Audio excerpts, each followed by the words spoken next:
शिव मूर्ति प्रतिष्ठा फल का वर्णन। सूत जी बोले, हे मुनियों, अब मैं इसके बाद स्वेच्छा विग्रह की उत्पत्ति और उसके प्रतिष्ठा के फल को आप लोगों को कहूँगा। उमा और स्कंद सहित शिव की भक्ति पूर्वक स्थापना करके सर्व कामनाओं को मनुष्य प्राप्त करता है। इससे जो फल प्राप्त होता है उसे मैं आप लोगों से कहता हूँ। करोड़ों सूर्य के समान करोड़ों विमानों से युक्त योगी जब तक महाप्रलय होती है तब तक शिव के समान क्रीड़ा करता है।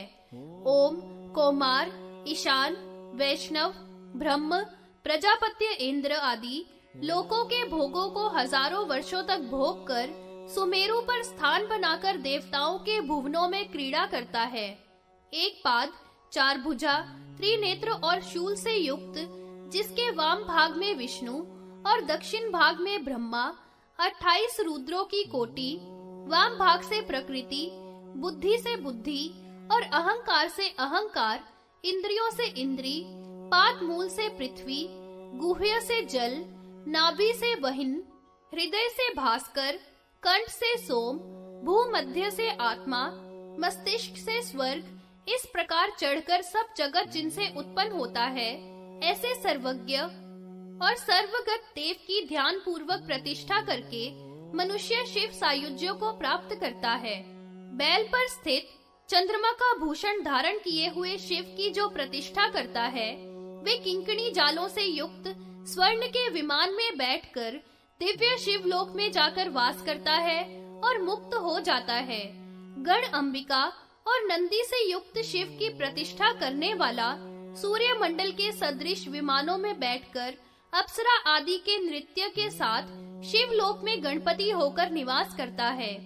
पार्वती सहित वृषभ ध्वज शिव को ब्रह्मा, इंद्र, विष्णु आदि से सदा प्रतिष्ठा करने वाला सर्वयज्ञ, तप, दान, तीर्थों के फल को प्राप्त करके शिवलोक में जाकर महाप्रलय तक भोगों को भोगता है।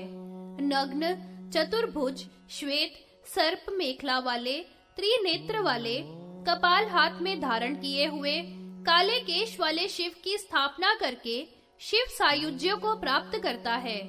धूम्र वर्ण वाले, लाल नेत्र वाले, चंद्रभूषण, काक पक्षधारी, बागंबर ओढ़े हुए, मृग चर्म धारण किए हुए, तीक्ष्ण दांत वाले, कपाल जिसके हाथ में है, हूं तथा फट शब्द से दिशाओं को नादित करते हुए, गण और भूत समूहों से नृत्य करते हुए शिव की प्रतिष्ठा करने वाला सब विघ्नों को लांग कर महाप्रलय तक शिवलोक में वास करता है।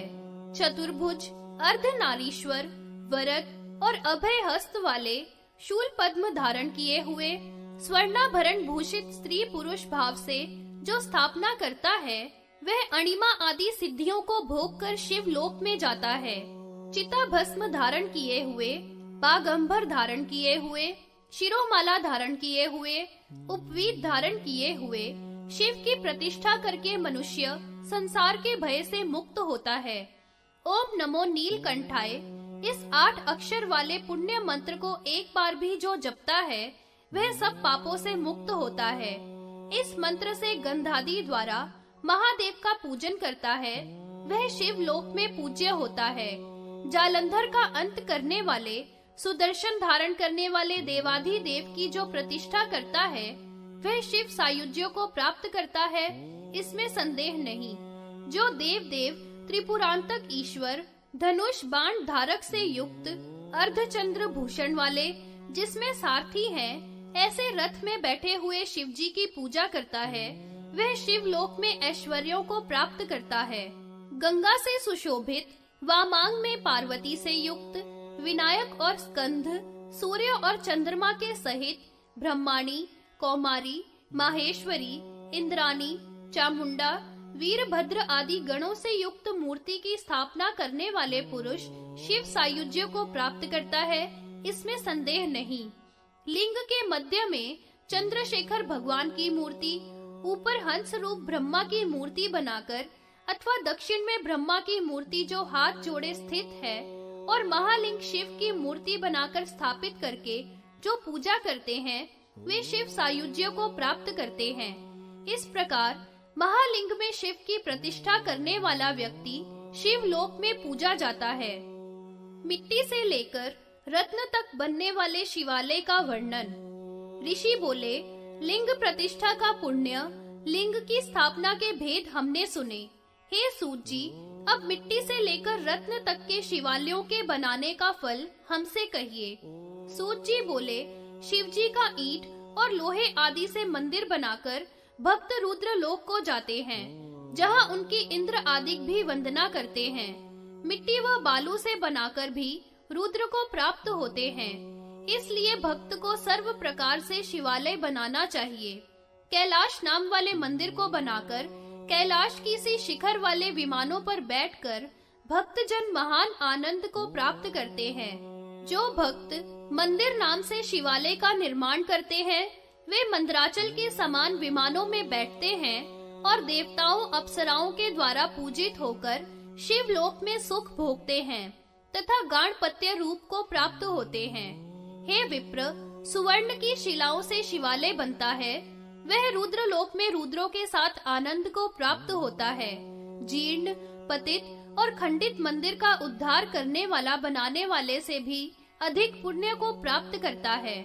इससे हे ब्राह्मणों, भक्ति पूर्वक काष्ठ, ईंट, मिट्टी आदि से भी शिव का मंदिर बनाता है, वह शिव लोक को जाता है। जो मंदिर बनाने में असमर्थ हो, वह शिव मंदिर की झाड़ू, बुहारी, पोतना लीपना आदि कर स्वच्छ करने से उत्तम फल को पाता है। शिव नेत्र से आधे कोस की दूरी पर भी जो मनुष्य प्राणों का त्याग करता है, वह हजारों चांद्रायण व्रतों के फल को प्राप्त करता है। जो श्री पर्वत पर प्राणों को त्यागता है, वह शिव सायुज्य को प्राप्त होता है। जो पुरुष वाराणसी में, केदार में, प्रयाग में, कुरुक्षेत्र में प्राणों को त्यागता है, वह मुक्ति को पाता है। प्रभास में, पुष्कर में, उज्जैन में, अमलेश्वर में मरकर प्राणी शिव को प्राप्त होता है। शिव क्षेत्र का दर्शन ही पुण्य देने वाला होता है। उससे 100 गुना स्पर्शन से फल होता है। जल से 100 गुना दूध का स्थान, दूध से 1000 गुना दही का, उससे 100 गुना मधु का तथा घी का स्नान शिवलिंगों को कराना तो अनंत गुना है। बावड़ी, कूप, तालाब जो तीर्थ कहलाते हैं, उनमें स्नान करने वाला पुरुष ब्रह्म हत्या आदि से छूट जाता है। प्रातः काल जो पुरुष शिवलिंग का दर्शन करता है, वह उत्तम गति को प्राप्त करता है। मध्याह्न में दर्शन करने वाला उत्तम यज्ञों का फल पाता है तथा शाम के समय दर्शन भी उत्तम यज्ञों का फल प्रदान करने वाला है।